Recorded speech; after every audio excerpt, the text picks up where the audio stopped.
The morning of the 12th of January 1888 started warm enough that farmers in Dakota Territory left their coats on the hook.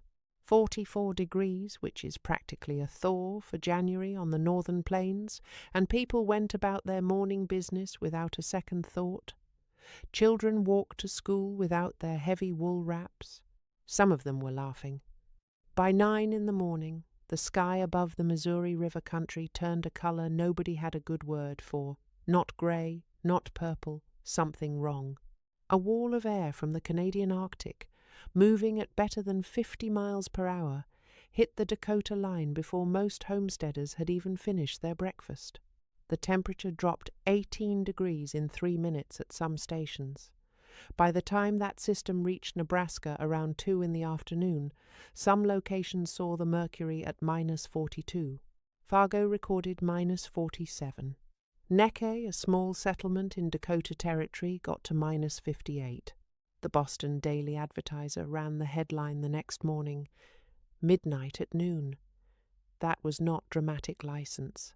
That was what people standing outside described seeing the sky going dark like an eclipse at 2 in the afternoon, and then the wind arriving like something with intent. At least 235 people died. Some historians put the number closer to 500. Most of them died within a mile of shelter they couldn't reach. That is the specific cruelty of that storm. It caught people 30 yards from their front door, 50 feet from their barn, a quarter mile from a neighbor's cabin, and the wind stripped the heat out of them so fast that distance might as well have been 100 miles. That storm had a name, eventually. People called it the school children's blizzard, or the children's blizzard. The census records show 213 children who walked to their one-room schoolhouses that morning and never made it home. A 19-year-old teacher named Minnie Freeman at a rural school near Ord, Nebraska, tied 13 of her students together with twine when the roof blew off her schoolhouse, carried the smallest one in her arms, and walked them half a mile through the horizontal snow to a farmhouse, and all 13 of them lived. She was celebrated in newspapers across the country and eventually commemorated in a Venetian glass mural at the Nebraska state capitol. Another teacher, Lois Royce, at a school in Plainview, ran out of fuel by 3 in the afternoon and tried to lead 3 of her students across 82 yards of open ground to her boarding house. The children didn't make it. She survived, but lost both feet to frostbite. The stories from that day run in 2 directions, toward the people who made decisions that saved lives, and toward the ones whose decisions or whose circumstances didn't leave them any good options. The difference between those outcomes often came down to a single question of preparation. What had been built, and where, and with what? Understanding of what the ground and the wind were actually doing. What almost nobody talks about, and what this story is actually about, is the woman near the Pine Ridge country of northwest Nebraska who watched that wall of sky arrive, went back inside her dugout, stoked her fire down to a bed of coals, and went to sleep. She woke up the next morning to 68 degrees inside her home. Outside it was -31. Her neighbor's 2-room frame house, 400 yards away, had recorded -20 inside his walls by sunrise. His water barrel was solid ice. His livestock died in the barn. He nearly died himself. She woke up warm, made coffee, and waited to see who showed up at her door. The reason her home held heat that night, while his fell apart, is not mystery, it is physics. And once you understand what she built and why she built it that way, you can't look at a hillside the same way again. Her name was Hanna Brandt. She was 34 years old in the fall of 1887, and she had arrived in Dawes County, Nebraska, the previous spring with $11.40, a Missouri mule named Colm, a cast-iron skillet, and a deed to 40 acres of land on the south-facing slope of a sandstone and clay bluff near White River. Nobody else wanted those 40 acres. That's not a figure of speech, the man at the county land office, a Mr. Prentice, told her so directly, The land had been filed on twice before, and abandoned both times. The first man who tried it said the soil was too thin on the slope and too wet in the draw below. The second man who tried it barely lasted a season before the isolation got to him and he went back east. What Hanna got for $11.40 was a 40-acre parcel that two men had already decided wasn't worth the fight. She had come from a settlement of German-speaking Mennonites in southern Pennsylvania, where her husband, Wilhelm Brandt, had died of a chest illness in the winter of 1886, a slow, grinding illness that took almost 18 months and left Hanna with a rented farm she couldn't afford alone, a community that meant well but had its own problems to manage, and a younger brother in Chadron who had written to her twice about the Nebraska homestead land. The second letter said, "Come before somebody decent gets it." She arrived in April 1887 and saw the 40 acres for the first time on a Tuesday morning, when the cottonwood trees along White River were just leafing out and the bluff above them glowed orange in the early light. The slope was steep enough that the previous homesteaders had been right about thin soil. There wasn't enough depth for good corn or wheat on the upper half of the claim. But Hanna wasn't looking at it like a farmer in that moment. She was looking at it the way you look at a problem you've been handed and have no choice but to solve. The bluff ran roughly east-west along its ridge. The face she was standing on, the south-facing slope, caught the sun from the moment it cleared the horizon to the moment it dropped behind the ridge to the west. In January, when the sun rides low and comes in almost sideways across the plains, that south face would be in full light for the better part of 8 hours. The sandstone and hardened clay of the bluff absorbed that light all day, stored it, and gave it back slowly through the night. Hanna didn't know the technical term for this.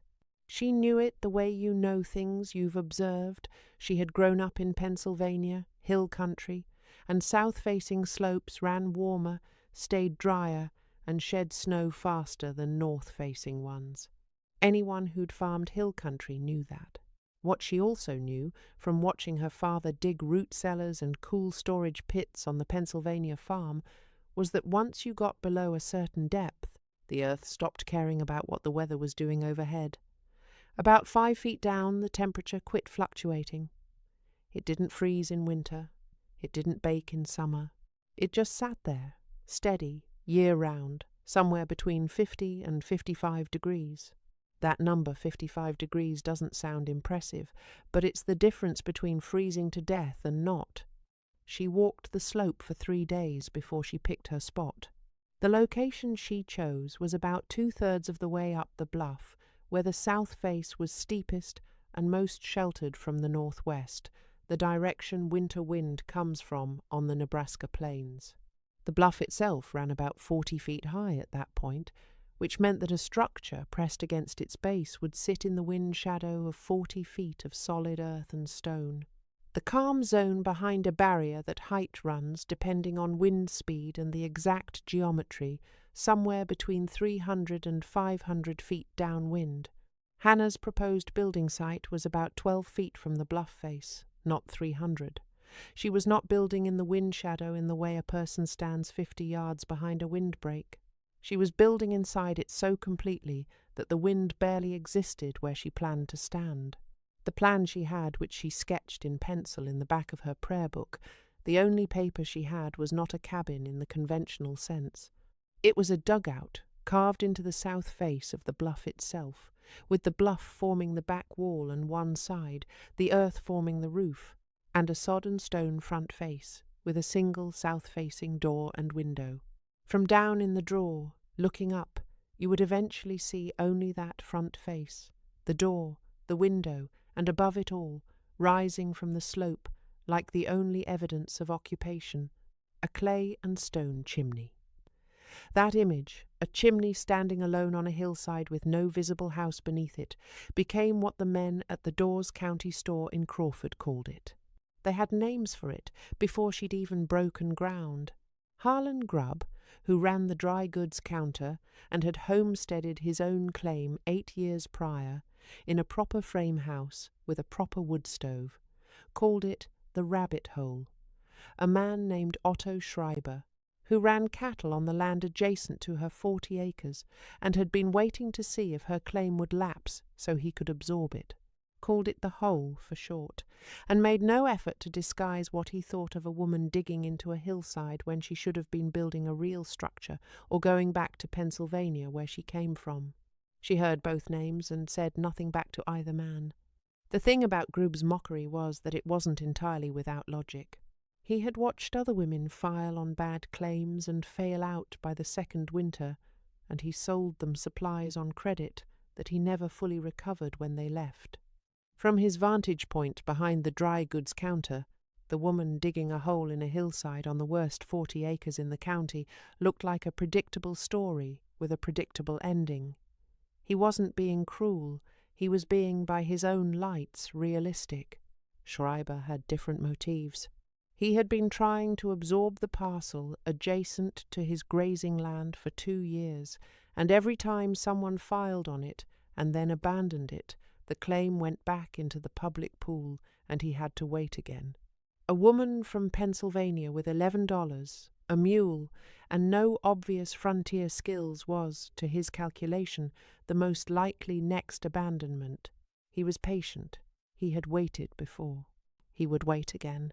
What neither man accounted for was the possibility that the 40 acres they both considered worthless contained something that made it more defensible against a Dakota winter than any frame house in the county, and that the woman, digging into the bluff face, had already figured that out. The digging started in May. Hanna had $11.40 when she arrived, spent $2.60 on a pickaxe and a second-hand spade at Grubb's store, and started breaking ground 4 days after she filed her deed at the land office. The first week she dug 12 feet back into the bluff and got down to what she wanted, a layer of dense, pale clay beneath the looser topsoil and sandstone rubble near the surface. Hard going. She broke one handle on the spade, hitting a sandstone layer at 7 feet, and had to whittle a replacement from a cottonwood limb. The space she was carving out measured 14 feet wide and 12 feet deep, with the ceiling at 6.5 feet, enough for her to stand straight without ducking. She cut the walls at a slight inward angle so the earth above pressed down against them rather than outward, which is the reason dugouts collapse. A vertical wall has nothing holding it, but a wall that leans slightly inward has the weight of everything above it working to keep it tight. Her father had shown her this when she was 10 years old, and he was digging a cold cellar in Pennsylvania. By the time she had the space roughed out, it was June, and the air temperature on the open slope was climbing toward 90 degrees in the afternoon. Inside the hole she dug. At 2 in the afternoon, on the hottest day of that June, it was 61 degrees. She checked it by feel she had no thermometer, but she'd spent enough time in root cellars to know what 60 degrees felt like on her skin. That was the first concrete evidence that she'd picked the right location and built it right. The earth around her, 5 feet of packed clay and sandstone above her head and behind her, it was holding 55 to 60 degrees, because it had been holding that temperature every summer and every winter for as long as that bluff had been there, with no fire and no insulation, just depth. The roof was the part that took longest and caused the most trouble. She needed something that would carry the weight of the earth. She planned to pile on top 2 feet of soil, which, at roughly 100 pounds per cubic foot for wet prairie earth, meant somewhere around 120 pounds pressing down on every square foot of ceiling. She cut poles from cottonwood along White River, each about 4 inches through at the narrow end, and laid them across the 14-foot span on 2-foot centres. Cottonwood is not the best wood for load-bearing. It checks and cracks as it dries and loses maybe 20% of its green strength by the time it's been seasoned a year. She knew this and used it anyway, because it was what she had, and she compensated by cutting the poles slightly longer than the span so they rested 3 inches into the wall on each side, distributing the load into the earth rather than relying on a single bearing point at the rim. On top of the poles she laid brush, willow branches, and dried sedge from the drawer to catch the fine soil and keep it from sifting through the gaps. Then sod blocks grass side up in 2 layers staggered like brick.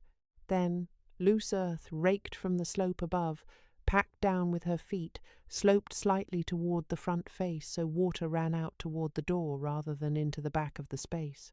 She tested this by pouring a bucket of water on the slope above the roof in July and watching where it went.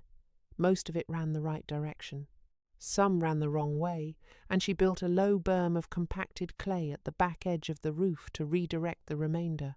The ceiling inside, once the poles were in and the brush layer was down and she'd clay-washed the visible underside of the poles, sat at 6.5 feet in the centre and dropped slightly toward the front wall. On a hot July afternoon, with the door open and a slight breeze coming through, the space felt cool, not cellar cold, not damp, just cool the way a properly dug root cellar feels in August when you open the door and the air inside brushes your face like a different season entirely. For the front faced the wall that would face south, and take the wind she cut sod from the drawer below and stacked it 2 blocks thick, roughly 26 inches, with the grass side facing inward on each layer so the roots locked together as they dried. Sod that thick, when it settles and dries, is not a good insulator by modern standards. If you measured its thermal resistance the way an engineer measures fiberglass bats, a 26-inch sod wall comes out at somewhere around R8 to R12, which is not impressive given that a modern 2x6 frame wall runs R19 or better. But that number misses the point entirely. A 2x6 frame wall has almost no mass, and when the fire goes out at midnight, the air inside a frame house starts losing temperature immediately. An inch of fiberglass holds R314 per inch, but stores almost no heat. The sod wall, 26 inches thick and carrying a lot of clay, stores heat slowly and releases it slowly. When the fire in Hannah's stove dropped to coals at midnight, the sod wall was still giving back the warmth it had absorbed from the fire all day, hour by hour, long after the last piece of wood had burned down. And the back wall, 3 feet of solid clay packed against the bluff, which sat at 55 degrees regardless of what the outside air was doing, meant that even on the coldest night of the year, the back wall was warm relative to the outdoor air by more than 60 degrees. Heat moves toward cold. When it is -30 outside and the outdoor surface of your front wall is exposed to that cold, the heat inside your house flows outward through every surface that separates warm from cold. The rate of that flow depends on how much temperature difference there is across each surface and how much material slows it down. Hannah's back wall had a temperature difference of about 15 degrees from inside to out, 70 degrees inside, 55 at the back of the bluff. A frame house the same night has a back wall facing -30, a temperature difference of 100 degrees. The heat loss through a surface scales with that difference, which meant her back wall was losing roughly 1/7 the heat per square foot that a similarly constructed wall facing the open air would lose. That is why the chimney alone was visible. The house was inside the hill, borrowing warmth from 6,000 years of stored ground temperature and spending almost none of its own heat holding it. The chimney itself was her longest construction project, and in some ways the strangest-looking thing on that hillside. She had no fired brick. She used flat sandstone slabs from the base of the bluff. Set in a lime and clay mortar, she made herself by burning limestone in a small pit fire for 3 days, until it slaked a technique her grandfather had used in Germany, and that her father had done once in Pennsylvania when he couldn't afford cut limestone. The column rose about 7 feet above the slope grade before it became a proper chimney flue, narrowing to roughly 8 inches square at the top. The total height from the firebox inside the dugout to the top of the chimney was about 14 feet, which gave enough draught to pull smoke cleanly even in calm weather. From the drawer, looking up the slope in autumn before the grass went brown, you could walk right past her claim and not know anyone lived there. The sod front face blended into the slope. The door, built from cottonwood planks she'd traded a week of corn-shelling labour at a farm 3 miles away for, sat slightly recessed into the front face, so that a person approaching from the south had to step down. 1 step to reach it. That step down mattered in a way she hadn't fully worked out until the first cold snap in October. Cold air is heavier than warm air. It flows downhill the same way water does and pools in low spots. On a still night, the coldest air collects in the draw below, not up on the slope where her dugout sat. Her entrance, recessed and lower than the surrounding sod front, created a small cold air trap. The cold air that settled around the door threshold had to flow down and away, rather than pooling against the entry. Every time she opened the door, the colder air at ground level wanted to slide downward into that recessed step rather than push into the interior. She had not planned this exactly. She'd stepped down because it made the front face look right to her and because it kept rain from running straight in the door. But the cold air behaviour was real, and she noticed it by the 3rd week of October when she watched her neighbour's house, 100 yards down the slope, fill with cold air every time his door opened, and hers barely registered the draft. The first person to make a comment about her finished structure, not counting Grube and Schreiber, who'd been making comments since May, was a man named August Foss, who ran a small herd on the next section east. He was a Norwegian who'd been on the plains since 1879, had survived the hard winter of 1,880-81 by, as he put it once, mostly luck and a good wife, and generally had more sense than most of his neighbours. He rode by in September when the front face was finished, and the chimney was standing, and she was packing the space between the back of the sod wall and the natural slope with a mixture of pine needles, dry leaves, and loose earth she'd raked from under the cottonwoods below. "That will settle," he said, not mean, just stating what he thought was a fact. "So will everything," Hanna said, and kept raking. Foss sat on his horse for a while and looked at the chimney. He had built a frame house in 1883 with milled lumber hauled in from Chadron, and he was proud of it in the way men are proud of things that cost them something. After a while, he said, "In January that hole will be 40 degrees inside. You know that." She told him she didn't think so. He told her he'd been in dugouts before. He had spent 2 weeks in a neighbour's dugout during the hard winter of 1,880-81, when the storms were coming every 3 days and the snow was so deep on the level ground that the horses could barely move through it. That winter had started with a blizzard on October 15th, and the snow on the ground never fully melted before the next storm came. By January of 1881, some parts of Dakota Territory had accumulated more than 11 feet of snow, not in drifts, on the level, and the trains stopped running through De Smet for weeks. Communities ran out of coal and wheat. People burned the lumber they'd been saving for spring building projects. The neighbour's dugout had been cold enough that they burned furniture to stay warm by the end of the 2nd week, and Foss had come out of that experience with a settled conviction that dugouts were bad shelter, which was a reasonable conclusion to draw from a badly sited dugout on flat ground with no solar advantage and no bluff protection. What Hanna said back to him, and Foss remembered it, and told the story more than once in later years, was that the neighbour's dugout had probably faced north, or been dug into flat ground with no bluff behind it, and had probably been no more than 3 or 4 feet deep at the back wall. "Where was it?" she asked. Foss thought about it. "Level ground," he said. "South of the river. That's not what I built," she said. He rode off without another word, which in Foss's particular social vocabulary apparently meant he was thinking about it. Schreiber's reaction was less measured. In late October he came by specifically to look at the finished structure, not to talk, not to offer help, just to look. He stood in the draw below, looked up at the chimney, and said to no one in particular, "When she freezes out of that hole, I want first offer on the mule." He was referring to Colum, and he was not joking. Grubb at the dry goods store had taken to calling the chimney above the bluff arrangement Brandt's pipe, which caught on enough that it showed up in the way people at Crawford gave directions. Past the Brandt property, where you see the pipe on the bluff. She heard that too and let it sit. November came dry and cold, with hard freezes every night and daytime temperatures that barely cleared 20 degrees by the first week of December. Hannah's fire, a small cast-iron box stove that she'd bought second-hand in Crawford for $4. The last significant purchase she made that year ran on cottonwood she'd cut and split over the summer, stacked in a rough lean-to she'd built against the east side of the sod front face.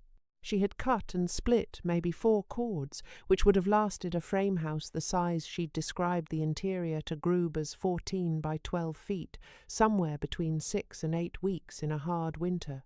Grubb had pointed this out to her when she bought the stove, telling her a house that size needed at least 8 cords to see her through to April. She told him she'd see how it went. What she understood that Grube didn't or couldn't without doing the arithmetic was that the heat load on her structure was not comparable to a frame house the same size. The 3 earthen walls and earthen roof that enclosed 3 sides of her space were losing heat at a rate that reflected the temperature difference between her interior and the surrounding earth, not between her interior and the outside air. On a day when it was -15 outside, her earth walls were trying to give up heat across a difference of about 25 to 30 degrees from 65 inside to roughly 38 to 40 degrees at depth in the bluff. A frame house the same day is working against a differential of 80 degrees. The heat she needed to supply to maintain a comfortable temperature was, very roughly, 1/3 of what a similarly sized frame house needed on the same day, which meant 4 cords would last her not 6 weeks but closer to 4 months. She had done the math in her head, imprecisely, based on what she'd observed growing up on her father's hillside farm. She was not wrong. December ran cold and mostly calm. The stove burned 3 or 4 hours a morning and an hour in the evening, and the interior held around 60 to 65 degrees through the nights. Her water bucket, hung on the wall near the door, never froze in December. She started a letter to her brother in Chadron in January and never finished it. The storm arrived first. The 12th of January, 1888, started the way the weather reports said it would warm. Hannah was outside that morning cutting the last of the cottonwood limbs she'd been saving as backup fuel, working in her wool coat with the collar turned down because the air was mild enough to make the work almost pleasant. The sky to the northwest looked wrong by about 9 o'clock. Not clouds in the normal sense, but a line, a hard edge between sky and whatever was coming behind it. She'd seen a similar edge once, as a child in Pennsylvania during a fast-moving November gale, and she had the same sensation now, not fear exactly, more like the feeling that what was about to happen had already been decided, and there was no point arguing. She got her wood inside. She got Colm into the lean-to extension she'd roofed with sod and backed against the east wall of the dugout. She went inside, shut the door, fed the stove a full load of the heaviest cottonwood she had, and sat down. The storm arrived at the Brandt property, based on what she described later, sometime around noon. She could tell by the sound. The wind she'd heard through December never sounded like this. December wind moves. This was something static, a continuous roar that came from everywhere and nowhere, the kind of sound that doesn't change pitch because the thing making it isn't passing by, it's just there. She put her hand on the back wall. The clay was 55 degrees, give or take, the same as it had been in June, the same as it would be next April. The earth didn't know there was a storm happening. Out on the open prairie, 400 yards north where the land flattened out, the temperature had dropped to somewhere around 0 by mid-afternoon and was still falling. She didn't know the numbers, yet the Signal Corps figures wouldn't reach Crawford for weeks. But she understood from the way the door bucked against its latch, and the way the light through her south window turned a 4. Dirty amber colour, that this was not a normal January storm. Normal storms on the Dakota border ran cold and fast, and were done in a day. This one sat down. The stove held the load she'd given it for about 4 hours, and she fed it again with a half load around 4 in the afternoon. By then, the temperature outside had dropped from the mid-30s of the morning to somewhere near -20. In 12 hours, the outdoor air had swung more than 50 degrees. Inside, when she put her hand on the sod front wall near the door, she could feel the cold pushing through. The front wall was working. She could feel it. The interior was still warm, the stove was still doing its job, but the front wall was the thin piece of the system, and she knew it, and she kept the fire going steadily through that night, rather than letting it drop to coals the way she usually did. The sod wall was not impressive insulation by itself, but 26 inches of it, packed dense, and parged on the interior with a thin coat of lime and clay, was doing what mass does, absorbing the cold slowly from the outside face and releasing heat slowly from the inside face. It was not keeping the cold out so much as slowing its movement. The cold was crossing the wall, but it was taking hours to get through rather than minutes. By the time the outdoor face of the sod was at -20, the indoor face was still in the low 40s. The stove's job was to cover the gap between what the wall gave up and what the room needed. She slept in her clothes. She woke twice to stoke the fire. The third time she checked, by feel, what the room was doing. The back wall was as warm as ever, and the front wall was cool but not cold on the interior face, maybe 45 degrees to the touch. The stove had a banked coal load burning slowly, and the room was somewhere near 60. The wind was still running at dawn. She could hear it over the ridge of the bluff, accelerating as it came over the top and shed down the far side. Down where she was, 12 feet from the face of the bluff, the air was moving, but not at anything like open prairie speed. She cracked the door at first light, not to go out, just to read what was there. The cold came in hard and fast through the crack, but the air movement at the door threshold was maybe 10 to 15 miles per hour, which is not comfortable but is not the wall of horizontal snow she knew was running across the flat land to the north. She ate breakfast coffee boiled in water she'd been keeping in a pot on the back of the stove to keep it liquid, cornmeal with a bit of the salt pork she'd been stretching since November.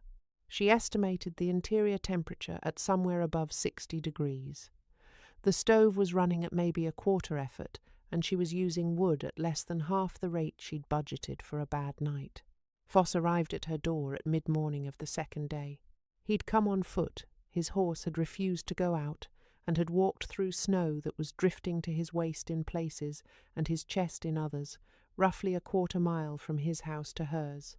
He was not in good condition when he knocked. His hands were bad, and his ears were worse. She brought him inside, and sat him close to the stove and fed him coffee. He sat for a while without speaking, then looked around at the earthen walls, the earthen ceiling with its pole and sod construction, the back wall of raw clay that had never been plastered, the small window on the south face with its single pane of glass that Hannah had salvaged from a broken sash at the Crawford hardware store in August. 65, he said. About that, she said. My house was 22 this morning. The stove has been running all night. She said nothing to that. There was nothing useful to say. Foss's frame house properly built, milled lumber. A good cast-iron range had been losing heat all night against a -30+ outdoor temperature through walls that, however well built for 1,887 standards, had almost no thermal mass and faced the full force of 50-mile-per-hour wind. His stove had been running continuously through the night. He'd burned half his winter woodpile. His cattle were dead in the barn. He'd lost 4 head and a pig. He'd come to her home, partly because it was the nearest shelter, and partly, he admitted later, because he wanted to see what 65 degrees in a blizzard looked like from the inside. Schreiber came the afternoon of the second day. He didn't say what he'd come for. He sat by her fire for 2 hours and drank her coffee without commenting on anything. On his way out, he stopped at the door and stood for a moment, looking at the back wall. "How far back does it go?" he asked. 3 feet of clay, then the bluff, she said. He nodded once and went back out into the storm. She did not ask him about the mule.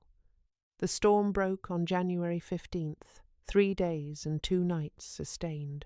The final, recorded low at the nearest weather station she could get information on from the Signal Corps report that came through Crawford several weeks later, was -31. At the ground level on the open prairie, the recorded low at Fargo was -47. At Neche, -58.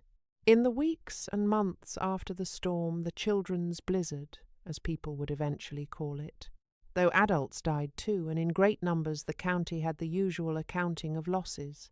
Livestock, mostly. Some crops that had been in above-ground storage. 3 people in Dawes County and the surrounding area who didn't make it home in time. At some point in February, Grubb stopped calling it Brandt's Pipe. He didn't start calling it anything else. He just stopped using the name, which in a small county dry goods store in 1888 was about as close to a retraction as anyone offered.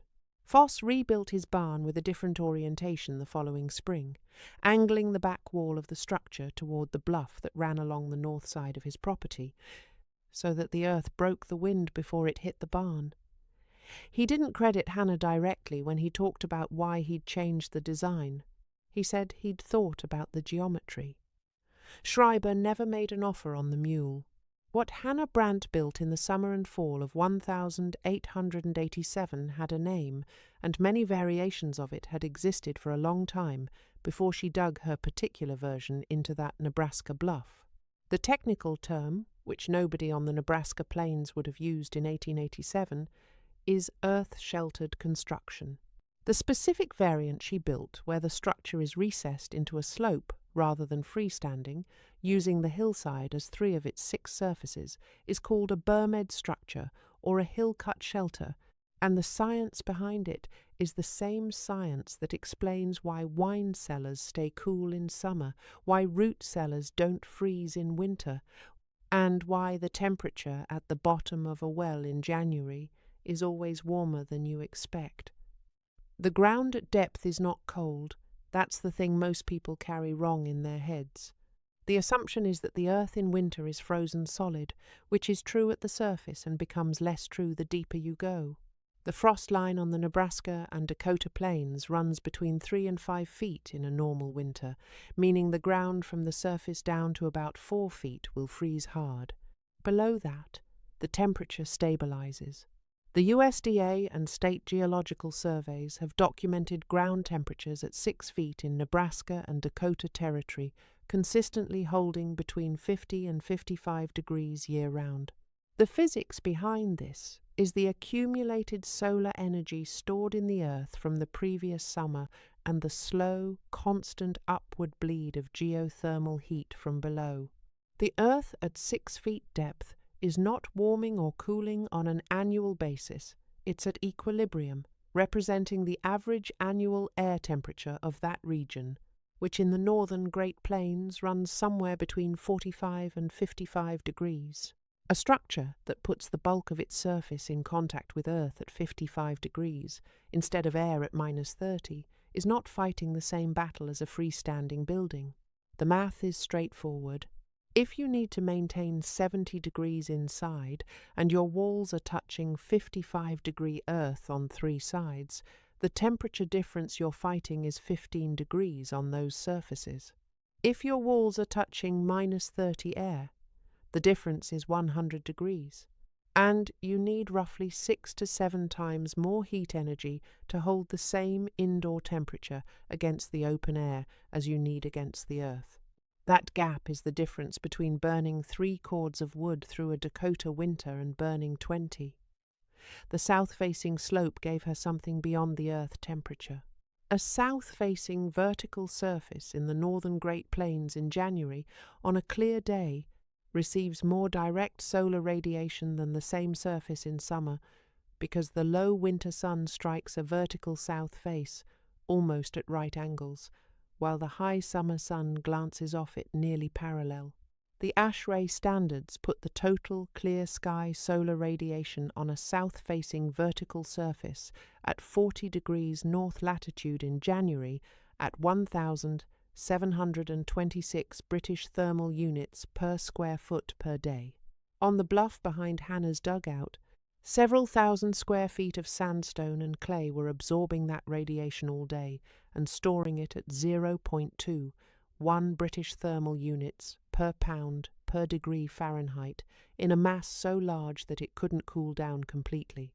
Before the sun came back around the next morning, the bluff was functioning as a thermal battery, and she'd plugged her home directly into its back wall. The wind shadow completed the picture. A 40-foot bluff running east-west creates a calm zone on its south face that extends roughly 300 to 500 feet downwind on a high wind day. The Nebraska Forest Service, in their current extension research, describes the wind reduction in that calm zone as 60 to 80% of open field wind speed. A 40-mile-per-hour gale on the open prairie means 8 to 16 miles per hour at the base of that bluff. And that difference matters enormously for heat loss in a structure because wind pressure against a wall forces cold air through every crack and gap, through the chinking, around the window frame, under the door. Engineers call this infiltration. In a loose frame house from the 1880s, a strong wind can drive the interior air change rate to 1.5 complete air changes per hour, meaning the entire volume of warm air inside the building is replaced with cold outdoor air every 40 minutes. In the wind shadow, that rate drops by half or more, and you keep your heat. Hanna's stove used approximately 1 1/3 cords of wood through the entire winter of 1887 to 1888, including the 3 days of the January blizzard. She had 4 cords stacked and finished the winter with 2 cords left over, then sold one of them to Foss in March at 50 cents per cord, which was the going rate. It was her first income from the Dawes County property. The Sandford family, who homesteaded in Sioux County, Nebraska, in the 1890s, built something very similar, a dugout cut into a hillside, with the bluff providing the back wall and most of the thermal envelope. The Sandford dugout is the only fully intact pioneer dugout remaining in Nebraska, listed on the National Register of Historic Places. People drive out to Sioux County to see it. What they see, from any distance, is mostly hillside. The structure is almost invisible until you're standing in front of the door. The ones that lasted, the ones that held warmth and kept people alive through blizzards that killed hundreds on the open plain, are the ones you almost can't see. Solomon Butcher, the photographer who travelled Custer County in the late 1880s and early 1890s, making glass plate portraits of Nebraska homesteaders, photographed dozens of dugouts. In some of the photographs, particularly the ones taken on hillside claims, you can see it clearly: the front face of sod, the low door, the single south-facing window, and above the roofline of what seems like almost nothing, the chimney, just the chimney, rising from grass. Some of them look like the hill grew a clay pipe. Butcher understood what he was looking at, which is part of why he kept photographing them. He wrote in his 1901 History of Custer County that the dugout was not a house of last resort but a house of first intelligence for the homesteaders who actually understood the land they were standing on. Whether he used those exact words or Butcher's biographers cleaned up his grammar is a matter historians have argued about. The sentiment is accurate regardless. When Butcher photographed one such dugout in 1887 and showed the print around Crawford at the dry goods store, not Hanna's specifically, but one similar group looked at the image for a while and then said, half to himself, "You'd walk right past that and never know." That was the point. The Chrisman sisters Lizzie, Lutie, Hattie and Ruth, who homesteaded adjacent claims in Custer County beginning in 1886, also made use of the hillside in their construction. They were not considered eccentrics for it. Dugouts and hillside shelters were practical on the Nebraska plains, where timber was scarce and the cost of milled lumber was prohibitive for anyone starting with little. What separated the ones that worked from the ones that didn't was orientation, depth, and whether the builder understood what the ground was doing for them. Most didn't. Most treated the hillside as a wall of dirt they were borrowing for the backside of a frame structure, and they built the rest of the house as if it were standing in the open. The earth wall behind them was 55 degrees, and they built an uninsulated front face that faced a -40 wind, and they wondered why they were burning 10 cords a winter and still cold. Hanna understood it the other way around. The earth was not a convenient back wall. The earth was the structure. The small wooden and sod front face was the thin piece, the part she had to watch and reinforce, the part that was doing the hard work of keeping outside out. The rest of the house was, thermally speaking, almost inert. She was inside a hill that had been storing heat for 6,000 years and would store it for 6,000 more, and she had put a small fire in the corner to make up the 15-degree difference between the hill and where she wanted to live. The principle she used has a different name now and costs considerably more to implement. Passive house construction, the standard developed in Europe in the early 1990s and gaining steady adoption in the US. Since the 2000s relies on the same basic insight that the most effective way to keep a building warm is to minimize the surface area exposed to temperature differential, to use thermal mass to buffer temperature swings, and to eliminate the infiltration of outdoor air. Modern passive house buildings achieve indoor temperatures with tiny amounts of mechanical heating, sometimes as little as 10% of what a comparable conventional building uses. Hanna Brandt was doing it with a pickaxe and a spade in 1887. She filed her 5-year homestead claim in April 1892 and received title to the 40 acres on record at the Dawes County Courthouse. She is listed in the 1900 federal census as a property owner, single occupation farmer, Dawes County, Nebraska. The 40 acres she started with by then included a small orchard of plum and apple on the south slope below the dugout, a kitchen garden in the drawer, and a second structure, a properly framed outbuilding she'd had help putting up in 1893, which she used for storage and livestock in summer. The dugout she continued to live in until at least 1902, when the trail of her name in the county records becomes thin. Whether she built something new at some point or stayed in the hillside home through the rest of her years there is not clear from what survives. What is clear is that she stayed. She outlasted the frame houses and the people who'd laughed at the pipe on the bluff. She proved up her claim and took her title and kept her mule, whose name was Colm, and who apparently was not for sale at any price Otto Schreiber was willing to offer. What she left behind in the hillside, the specific combination of orientation, depth, and bluff geometry that kept that space above 55 degrees without a fire, and closer to 68 with one, is still sitting in the physics. The south-facing slope still catches 1,726 British thermal units per square foot of solar radiation on a clear January day. The Earth 6 feet below the surface in Dawes County still holds between 50 and 55 degrees in January and July. The wind at the base of a 40-foot bluff still runs at a fraction of open prairie speed. She didn't invent any of that. She just decided to use it.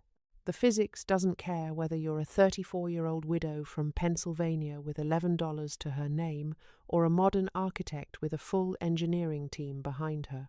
A south-facing slope at 40 degrees north latitude catches 1,726 British thermal units per square foot per day in January. The Earth at 6 feet depth holds 55 degrees in Dawes County, whether anyone builds against it or not. The wind behind a 40-foot bluff runs at a fraction of open prairie speed in every January that Bluff has ever stood through. Those numbers were sitting there the whole time. They were sitting there when the first homesteaders filed on that parcel and decided the soil was too thin.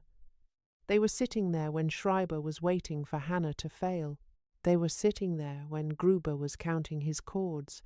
She was the one who looked at that hillside and saw what it was actually offering.